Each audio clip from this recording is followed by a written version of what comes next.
crystal chandeliers above glittered like lies, perfect, polished, and completely hollow. Nova Reyes adjusted the strap of her midnight blue gown as she stood in the gilded ballroom of the Harrington Hotel. Her champagne glass trembled in her hand, though her face remained composed, elegant even. Fake it till you feel it, right? She smiled when someone passed, nodded at a woman from her old PR firm. But inside, her chest felt like a clenched fist. The air was too tight, too perfumed. Her heels clicked like warning signs every time she moved, and she couldn't help but scan the room for him. Why had she come? To prove something? To reclaim herself in front of people who had watched her shatter? Maybe. Or maybe some twisted part of her wanted to see if the past still held power over her. Spoiler, it did. A soft chime rang from the stage. The room dimmed. A spotlight hit the podium. "Ladies and gentlemen," came the familiar voice that once whispered in her ear every night. "Thank you for attending the Hope Foundation Gala." Nova froze. Her fingers tightened around the glass. Liam Sinclair stood on stage in a perfectly tailored suit, his charm as thick as the cologne she once loved. He was smiling that same smile, the one that made people trust him, follow him, adore him. She stared at him, trying to match the man she'd once loved to the man who'd slowly dismantled her confidence, her choices, her voice. "We're thrilled to be hosting this event," he continued smoothly. "It's a cause dear to my heart. And I'm even more thrilled to announce," he turned slightly, hand extended, "my engagement to the most extraordinary woman I've ever known." Nova didn't need to look. She already knew. Brielle. Young. Blonde. Polished. The kind of woman who looked like she was born smiling and had never once raised her voice. The crowd erupted into applause. Cameras flashed. Champagne fizzed like static in her ears. But all Nova could hear was her own heartbeat. Liam's gaze scanned the room, and then it landed on her. There was a flicker in his eyes, not surprise, not warmth. Triumph. He smiled wider, held Brielle's hand higher, like a trophy. Nova felt something splinter inside her. Her glass clinked against the tray of a passing waiter. She turned before she even realized it, her heels echoing as she crossed the marble floor and slipped out a side door into the cool alley behind the hotel. Rain had just started to fall, a soft drizzle that quickly turned insistent. She didn't stop. Her breath came in shallow bursts. Her mascara stung. She wasn't crying, though. She wouldn't give him that. Her heel caught on a slick patch. She slipped, and strong arms caught her. A hand steadied her waist. The scent of leather and pine filled her senses. "You okay?" a low, gravelly voice asked. Nova blinked up into a shadowed face. Stubble along a sharp jaw. A motorcycle helmet in one hand. Storm gray eyes. She didn't know him. And yet, something in his gaze made her stay still. "Breathe slower. Can you?" She swallowed hard, words thick in her throat. "Can you get me out of here?" He didn't ask why. Didn't pry. He simply stepped aside and held out a hand. Behind him, a black motorcycle purred like a beast waiting to be unleashed. Nova hesitated for half a second. Then she took his hand. And just like that, heels abandoned, heart racing, Nova Reyes fled the wreckage of her past into the arms of a stranger with lightning in his eyes and thunder in his wake. The rain hit her skin like pinpricks, sharp and cleansing. Nova held tight to the man in front of her, her arms wrapped around his waist, the hum of the motorcycle vibrating through her chest. She didn't even know his name. Yet somehow, riding through the rain-soaked streets felt safer than standing in that ballroom, suffocating in lies and old wounds. They weaved through traffic with fluid ease, the city lights blurring past. Her cheek rested against the leather of his jacket. He smelled like wind, oil, and something wild, like he didn't belong to the neat, polished world she'd just escaped.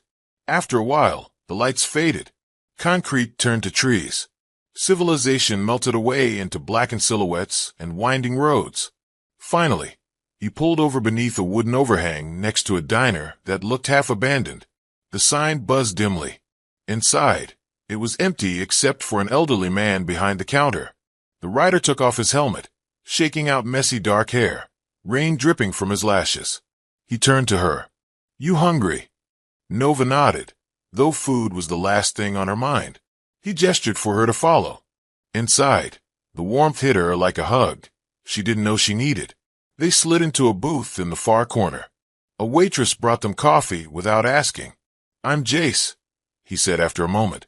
"Nova." "Nice to meet you, Nova," he said, like she hadn't just climbed onto a stranger's motorcycle like it was normal. "Want to tell me why you were running?" She hesitated, then shook her head. "Not yet." He nodded, like that answer made perfect sense. "You always rescue women in alleyways?" she asked. "Only on Thursdays." A soft laugh escaped her before she could stop it. "I can take you home after this," he offered, "or wherever you need to go." She stared out the window. The rain had lightened, but the sky still threatened more. "I don't want to go home," she murmured. Jace studied her for a moment. "I've got a place. Off the grid. It's quiet. No questions asked." Nova turned to him slowly. Her heart thudded.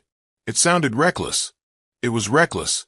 But the way he looked at her, calm, steady, not trying to fix her, not trying to own her, felt like the safest thing she'd felt in years. "Let's go," she said. The ride north was different this time. No longer a frantic flight. This was quiet, steady, almost hypnotic. Nova held on tighter as the road turned to gravel, as the trees grew denser. The only sound was the hum of the engine and the soft drumming of rain on her borrowed helmet. By the time they reached a clearing, fog curled around the trees like breath. A weathered cabin sat nestled between towering pines, its porch sagging but strong. Jace parked the bike and stepped off first, offering his hand like a gentleman from another era. "It's not much," he said, "but it's safe." She took his hand, let him lead her up the steps. Inside, the place smelled like cedar and dust. Worn leather furniture, shelves of old books, a crackling fireplace already lit. A faded quilt draped over the arm of the couch. "You live here?" "Sometimes." He handed her a hoodie, too big, worn soft, and nodded toward a back room. "Bathrooms through there. Towels in the cabinet." Nova disappeared for a few minutes, peeling off her gown, wiping the makeup from her face, slipping into the hoodie. She stared at herself in the mirror. No heels, no sparkle, just her. And for the first time in forever, she didn't hate what she saw. When she came back out, Jace was sitting by the fire, 2 mugs in his hands. "Hot chocolate," he said. "No judgment." She took the mug, fingers brushing his. Sat across from him on the floor. "I didn't mean to fall apart back there," she said softly. "You didn't," he replied. "You made a choice. That's strength." The fire popped. Outside, the wind picked up. But inside, the silence between them was thick with something unspoken.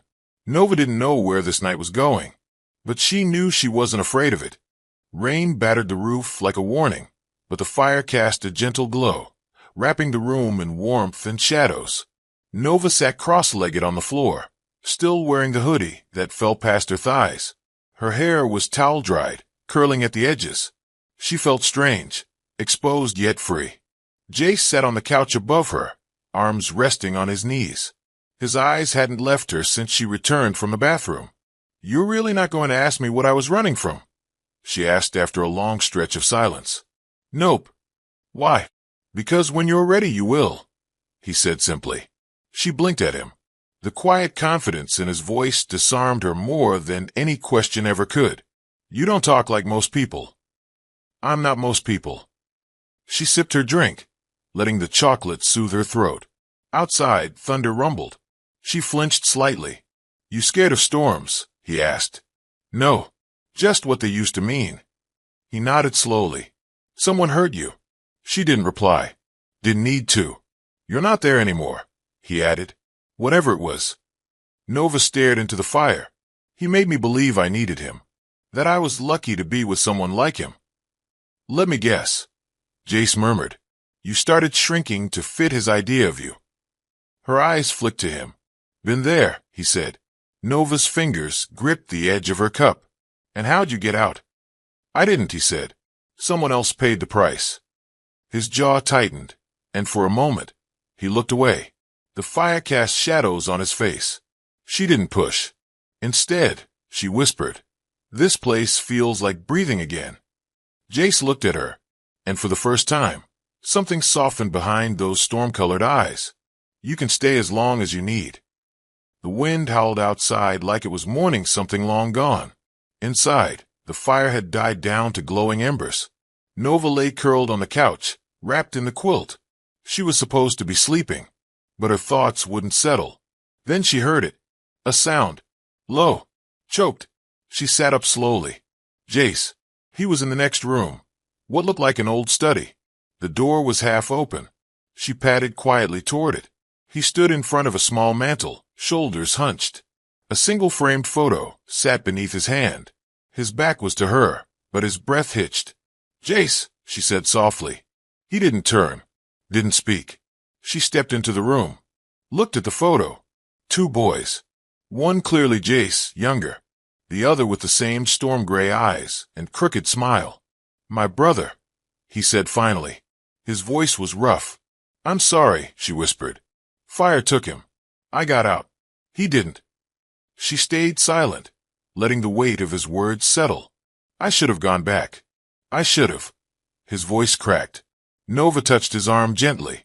You can't save everyone. He turned to her. Just a little. Enough for their eyes to meet. But he saved me. Jace whispered. And I keep asking myself if I was worth it. Her heart broke for him. You are, she said. For a moment, neither moved. Then he whispered, Good night, Nova. And she walked back to the couch, heart heavier, connection deeper. Morning broke through the cabin windows, casting gold over the worn wooden floor. Birds chirped. The storm had passed. Nova stretched and sat up, the quilt sliding off her shoulders. For a moment, she forgot where she was.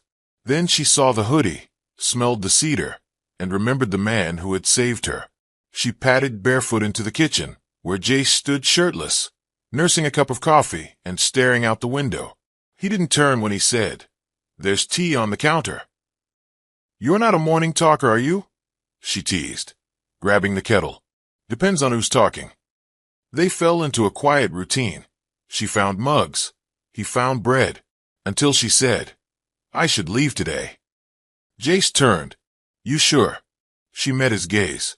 I can't hide forever. He nodded, but something flickered in his eyes. I don't know you, she added, and yet you trusted me enough to run with me. His words stopped her cold.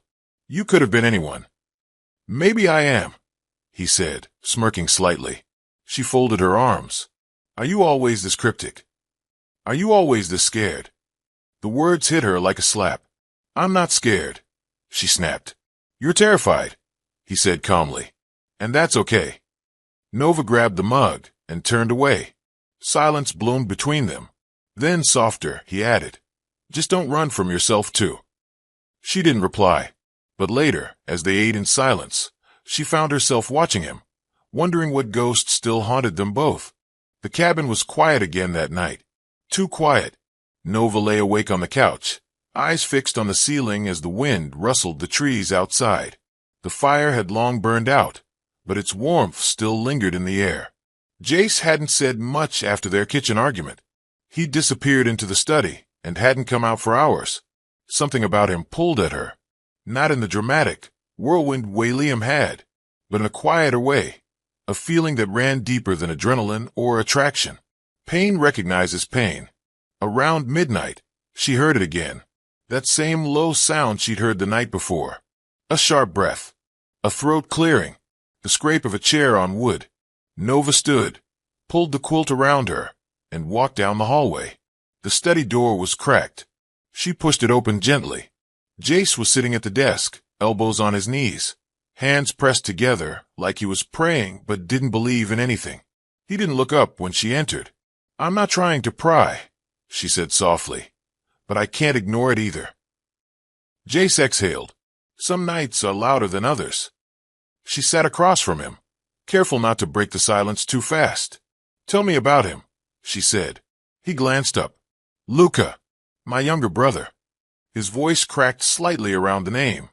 He was reckless, brave, the kind of guy who jumped first and figured it out later. Nova smiled gently. Sounds like someone else I know. Jace's lips curved, but it didn't reach his eyes.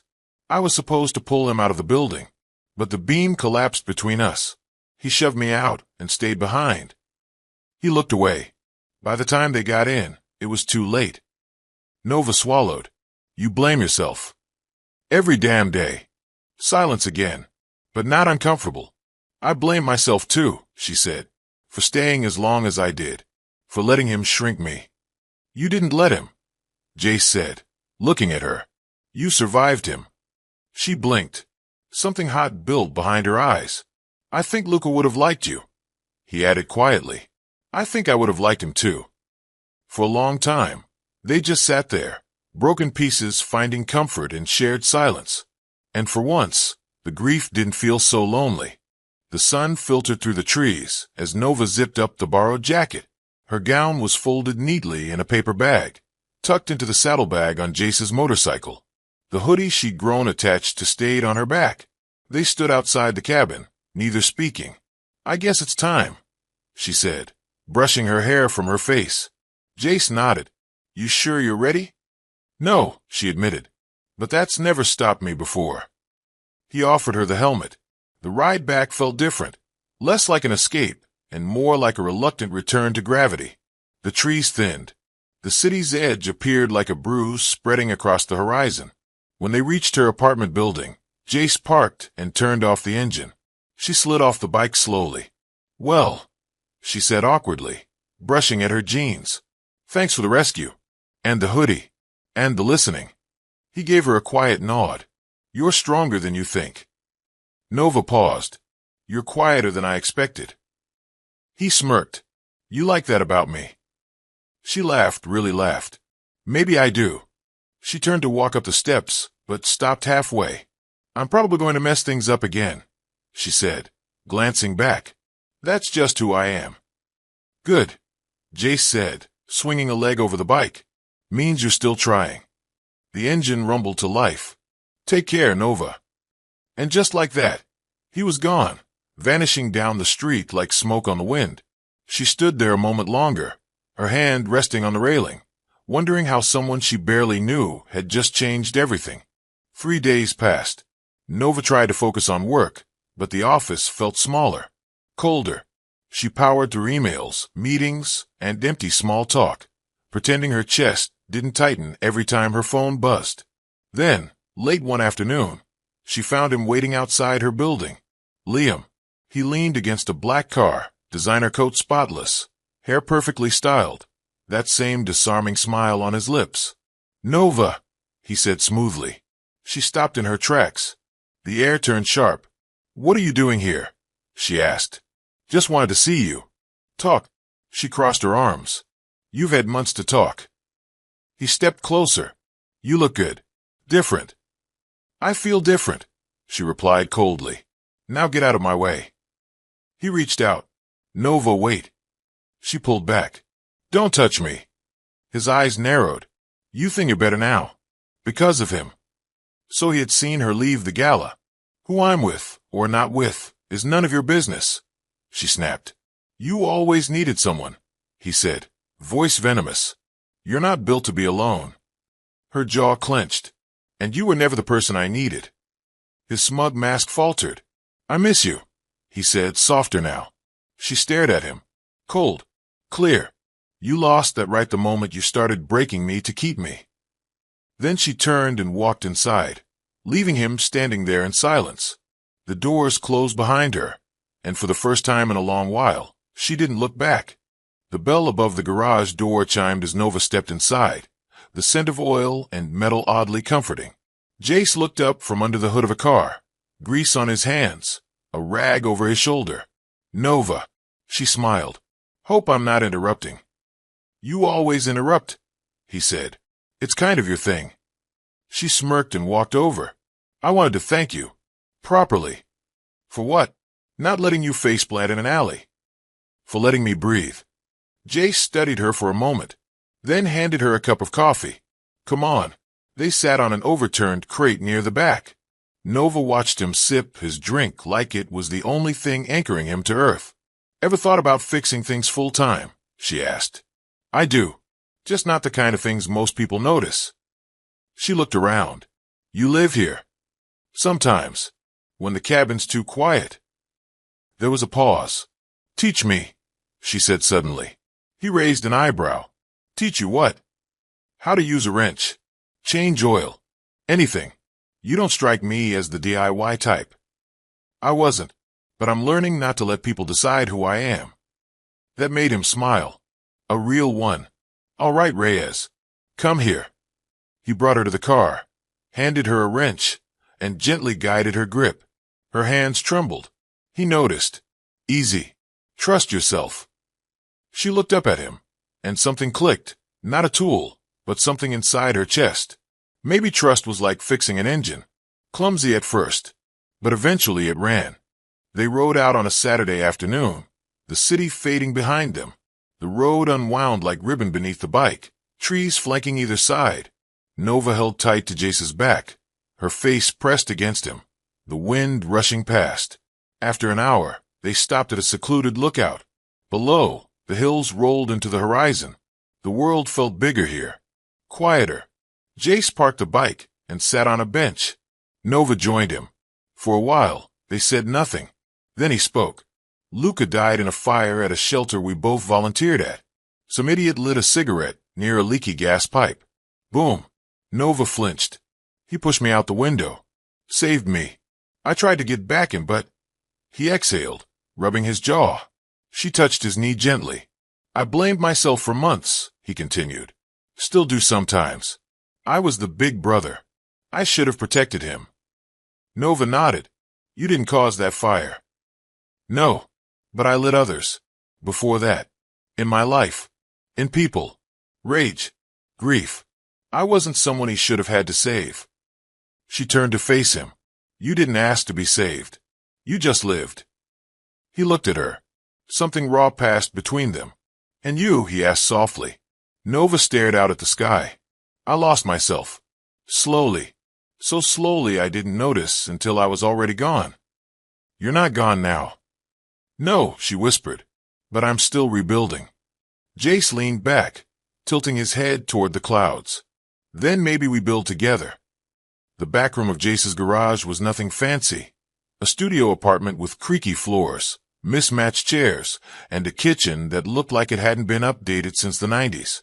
But to Nova, it felt real. Dinner was pasta, slightly overcooked. The sauce came from a jar, but it was the first meal she hadn't eaten alone in months.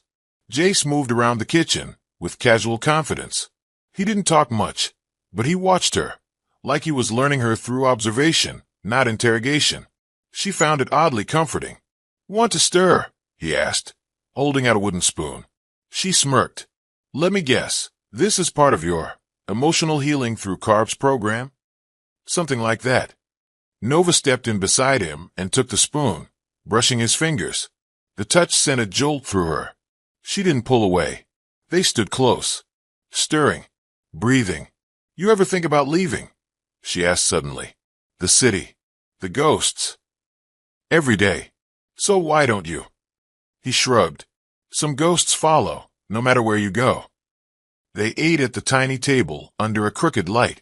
He talked more than usual, about old jobs, about a mechanic who once welded his boots to a fender by accident. Nova laughed until her cheeks hurt.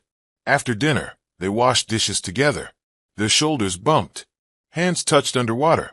A bubble popped, and Nova giggled. Jace glanced at her like he didn't know what to do with the way she looked when she was happy. They sat on the worn couch, close but not touching. Outside, rain tapped against the windows.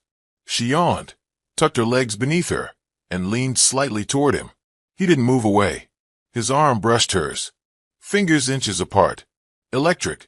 Their eyes met. The air thickened, but neither made a move. When she finally left that night, he walked her to her car. The silence between them wasn't empty. It was charged. Something had shifted. It started the way all the best kisses do quietly. Nova stood next to her car, keys in one hand, nerves in the other. Jace leaned against the doorframe of the garage, arms crossed, watching her like she was a riddle he couldn't quite solve. I guess I should go, she said, even though she didn't want to. Probably. Neither moved. I had fun tonight, she added. You burned the garlic bread. You distracted me, she said. He smiled. That's so. She stepped closer, close enough to smell his soap and grease and firewood. Jace, she started, then stopped. Her voice caught. He took a breath. Yeah. She leaned in. So did he. Their lips met, soft, uncertain, testing the waters. Then deeper. Slower. His hand moved to her waist, hers to the back of his neck. They tasted like wine and unsaid things. And just as quickly, she pulled back. She touched her lips, eyes wide. I'm still learning how to trust again. Jace didn't flinch. Then I'll wait, he said. Nova swallowed hard. I don't want to hurt you. You won't. But they both knew healing wasn't linear. Still, he stepped back. She got in the car, heart racing. As she drove off, she looked in the rearview mirror and saw him still standing there, silent, steady, and waiting. Work used to be a distraction. Now it was a battlefield. Rumors swirled around Nova like smoke. Whispers in the break room. Sideways glances in meetings. Her manager, Valerie, called her in with a tight smile and a clipboard. Nova, some concerns have been raised about your focus lately.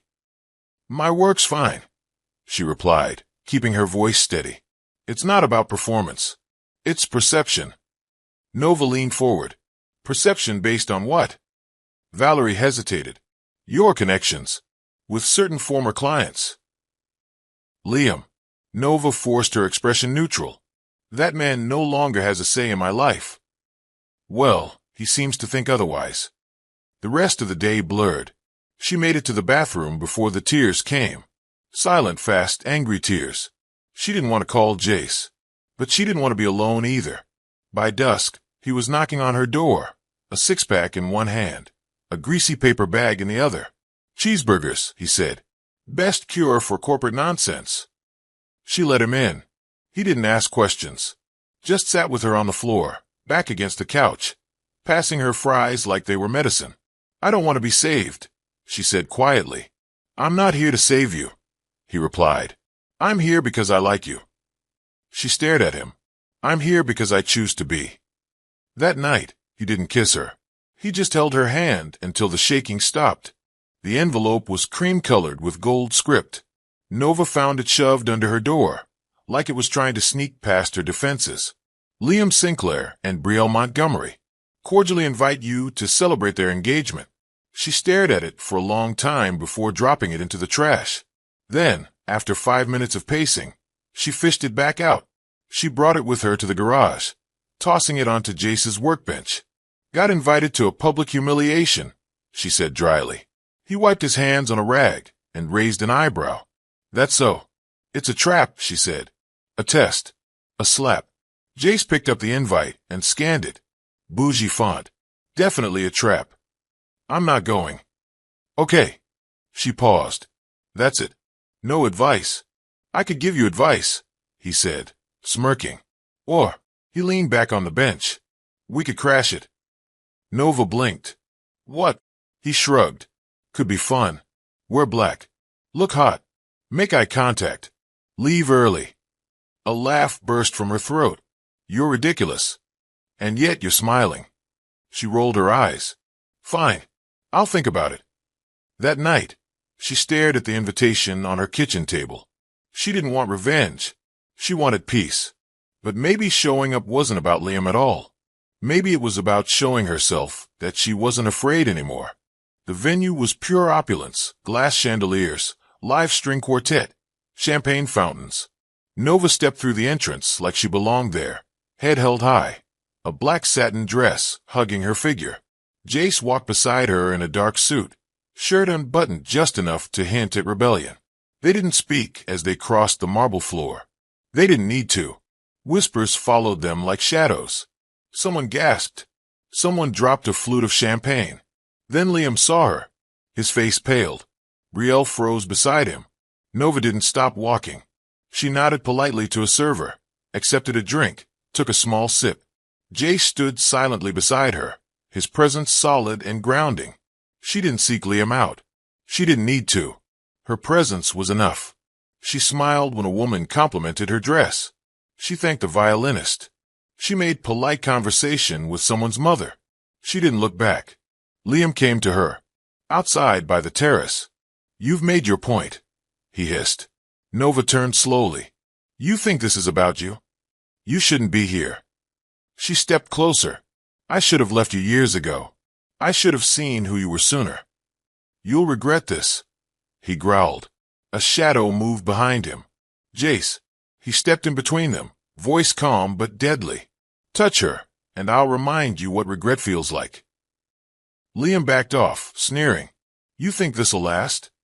Nova stepped forward, voice like steel. Even if it doesn't, it's still better than anything I had with you. She turned and walked away. Jace at her side. This time, she didn't feel small. She felt seen. The cool night air outside the venue smelled like roses and expensive tension. Nova gripped the balcony railing, her breath shallow. She had done it, walked into the belly of the beast. And she hadn't flinched. Until now. Her heart was racing. The adrenaline was fading, leaving behind a familiar ache, doubt, shame, and that old whisper, "You're still not enough." Behind her, footsteps. She turned, and there he was again. Liam. He stood too close. Always too close. His cologne, once intoxicating, now made her stomach turn. You made your little scene, he said, his voice low and venomous. So what now? Parade around like you've changed. She didn't answer. You think he's different? Liam sneered. Men like him don't fix broken women. They use them. Nova stepped back. Her fingers trembled. You never loved me, she said. You loved owning me. He scoffed. You're overreacting. No, she said firmly. I'm finally reacting. Liam grabbed her wrist, not hard, but tight enough to send a jolt of panic through her. Then, let go. Jace's voice cut through the air like thunder. Liam turned. This isn't your business. It is now, Jace said, stepping between them. Last warning.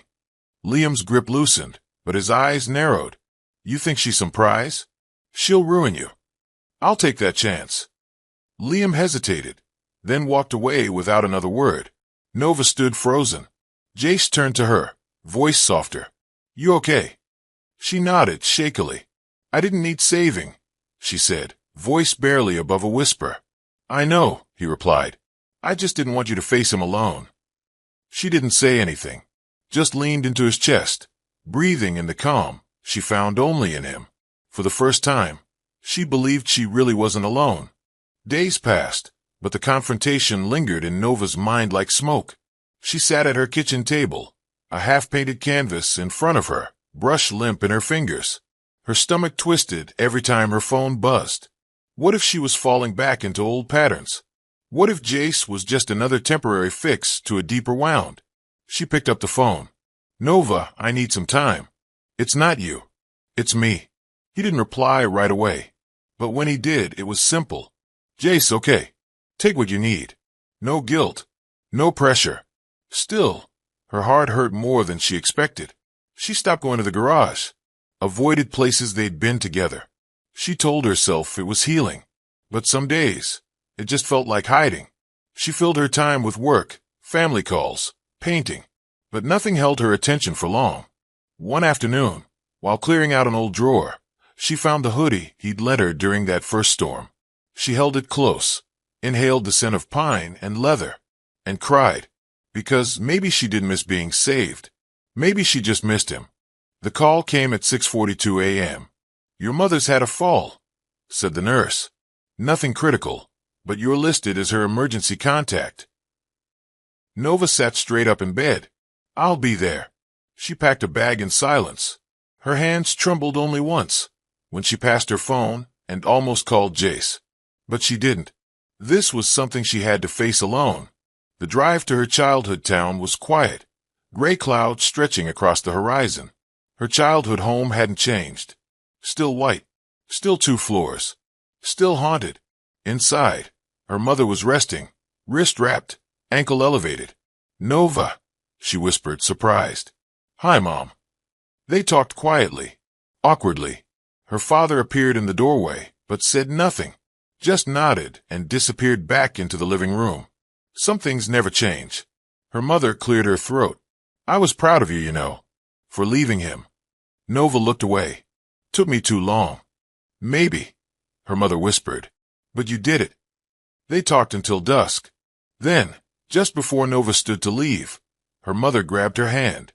I didn't protect you the way I should have, she said. I knew he wasn't good. I should have said more. Nova squeezed her fingers. I forgive you, but I'm not staying here anymore. Her mother smiled through the tears. Good. As Nova drove away that night, the town lights faded behind her. But for once, they didn't drag her with them. Nova sat at a rest stop halfway back to the city, sipping bitter coffee from a paper cup. The trip had reopened wounds she thought had scarred over. Her father hadn't said a word. Not hello. Not goodbye. He just sat in his recliner, pretending she didn't exist. But her mother, that moment of apology, it had shifted something. Like a window cracked open in a room long sealed shut. She looked at her phone. Still no texts from Jace. And why would there be? She was the one who asked for space. Stupid, she thought. She missed his voice. Missed the way he didn't try to fix her. Just made room for her pain, without judgment. The road back to the city felt longer than usual. The buildings seemed unfamiliar, like she'd left part of herself somewhere between the trees and the past. When she pulled up to her apartment, her heart thudded in her chest. And then she saw him. Jace, sitting on her stoop. Hoodie pulled over his head. A brown bag of takeout beside him. He looked up. Didn't say anything. Just stood. Nova stepped out of the car slowly. I told you I needed time, she said softly. I know, he replied, but I didn't know how to stay away. Tears threatened her eyes. He opened his arms. She didn't hesitate. Jace didn't say a word as he held her. Nova buried her face in his chest, letting the last of her strength melt into his quiet, steady presence. They stood on the sidewalk for a long time, until the chill in the air made her shiver. Come inside, she whispered. He followed. Inside her apartment, everything felt different. Familiar yet new.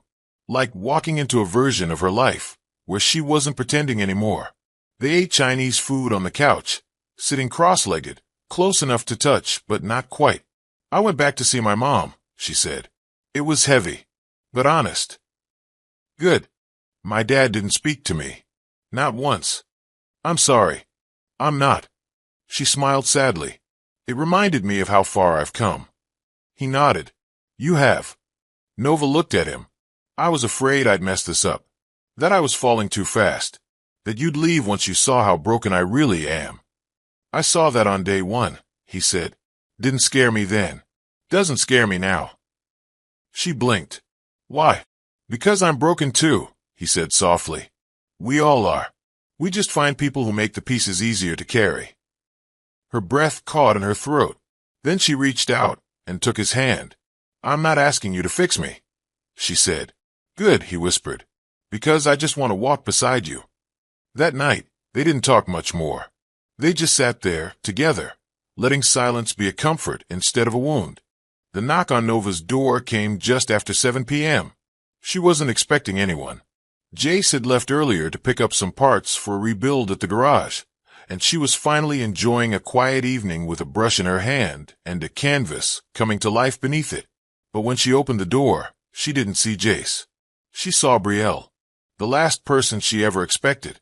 Her hair was pulled into a sleek ponytail, makeup minimal, eyes puffy. She looked like she hadn't slept in days. Can I talk to you? Brielle asked, voice trembling. Nova stepped aside without a word. She didn't know why. Curiosity? Pity? Closure? Maybe all three. Brielle sat at the edge of the couch, clasping her hands in her lap. She didn't meet Nova's gaze at first. I left him, she said quietly. Nova blinked. Liam. Brielle nodded. 2 nights ago. I packed a bag and just left. He doesn't know where I am. I stayed with a cousin. Nova crossed her arms. Why come to me? Because you got out, Brielle said. You survived him. I didn't. That pulled Nova up short. I thought I could fix him, Brielle continued. Thought if I loved him hard enough, he'd stop trying to control every part of me. Stop making me feel like I was failing all the time. Nova's stomach twisted. You're not the only one who thought that. Brielle finally looked at her. You were right to leave. I wasn't ready to hear it back then. I thought you were just bitter. I was bitter, Nova said, quietly but honestly. But I wasn't lying. Brielle wiped at her eyes. He said terrible things about you. Tried to make me hate you. But I kept thinking about how strong you looked at the engagement party. Like you had this armor I couldn't find in myself. Nova sat across from her, the air between them charged but fragile. You can find it, she said softly. You just did. They sat in silence for a long moment. Then Brielle whispered, I don't want him to break someone else, or twist what's left of me into something unrecognizable. He won't, Nova replied. Not anymore. Tears fell freely now, and when Brielle reached for a tissue, Nova handed her one. They weren't friends. Maybe they never would be. But in this moment, they were survivors. Women with scarred hearts and stubborn hope. Before leaving, Brielle stood at the door and turned. Thank you. For answering. For not slamming the door in my face. Nova nodded. Take care of yourself. When the door closed, Nova leaned back against it, exhaling. She didn't feel hate. Not anymore. She felt free. Cardboard boxes were stacked high in Nova's new apartment. The space smelled like fresh paint and possibility. Sunlight streamed through tall windows, bouncing off white walls she couldn't wait to fill with color. She dipped a roller into pale lavender paint, her sleeves rolled up and music playing low in the background. Jace entered with 2 coffees and a grin. If I spill this, you're repainting. She turned, smiling. Deal. They'd spent the last week moving her out of her old place, boxing up not just her belongings, but parts of herself she no longer needed to carry. The art she never hung, the books she never finished, the journals full of second-guessing. Now everything felt new. Even her. He stepped beside her, passing a coffee. You sure about the purple? It's lavender, she corrected. And yes, it feels like a new beginning. He looked around the place. It suits you. Nova dipped her brush again. I want this place to feel like mine. Every inch. Need help with the couch? She nodded, and they moved it together, bumping elbows and laughing as it got stuck in the doorway twice. Later, they sat on the floor eating pizza from the box, surrounded by open boxes and half-painted walls. Jace wiped tomato sauce from her cheek. You look happier here. I am. She leaned into him. You helped. You did the work. She looked around. It's not perfect, but it's mine. He nodded. Same could be said about you. She nudged him. Careful. That almost sounded romantic. He smirked. Don't get used to it. They shared a quiet laugh. The kind that didn't need to fill space. Just let it breathe. And when she glanced at him again, she knew this wasn't just a new apartment. It was the start of something real. The coastal breeze was cool and salty, whipping Nova's hair as she and Jace sat on a blanket near the edge of the cliff, overlooking the sea. They'd taken the day off. No work, no errands, just riding out on the bike, following winding roads until pavement gave way to sand and stars. The waves crashed rhythmically below. The sky was streaked in gold and violet. Nova leaned back on her elbows, the ocean stretching endlessly in front of her. It's beautiful. Jace nodded. You don't realize how loud life is until you find somewhere it isn't. She looked at him. Is this what peace feels like? He didn't answer right away. Then, it's what healing feels like. They sat in silence, letting the wind carry away old ghosts. Nova turned toward him. You know, I don't think I would have made it here on my own. You would have, he said. It just might have taken longer. She studied his face in the fading light. You waited. I meant it when I said I would. She reached over and took his hand. I still have scars, she admitted. Some days, I wake up and feel like I'm drowning in memories. So do I, he said. But you don't have to swim alone. Their fingers interlaced. The sun dipped below the horizon, leaving the world in hues of silver and blue. The stars blinked to life, scattered like secrets. I don't know what this is, she whispered, but it feels real. It is. She laid her head on his shoulder, and for once, she didn't think about the past or the pain, only the waves, the stars, and the steady rhythm of a heart that had learned how to trust again. The motorcycle key rested in Jace's palm like a secret. Nova looked at it, then up at him. "You're giving me the bike?" He shook his head. "Not just the bike." She furrowed her brow, confused. He stepped closer. "This," he said, tapping the key against her hand, "isn't just for the engine. It's for everything." Nova stared at him, unsure. "I've lived my life keeping things locked up. My past, my grief, my heart. You unlock something in me." He pressed the key into her hand. "If you want it." Her fingers curled around the metal, cool and solid. "I do," she said. They stood outside her building. The early morning quiet wrapped around them like a promise. The city still slept, but the world felt alive. Nova stepped forward and kissed him. Not hesitant, not rushed, just right. When they pulled apart, she whispered, "Let's ride." And together they did. Down open roads, through quiet towns, across landscapes both familiar and brand new. She wasn't fleeing anymore. She was choosing. And for the first time in her life, freedom didn't mean running away. It meant riding towards something real, with someone who had seen every broken piece of her and stayed anyway. I hope you enjoyed this story. Please like, comment, and share. Also turn on the bell to get more of our videos. See you in the next story.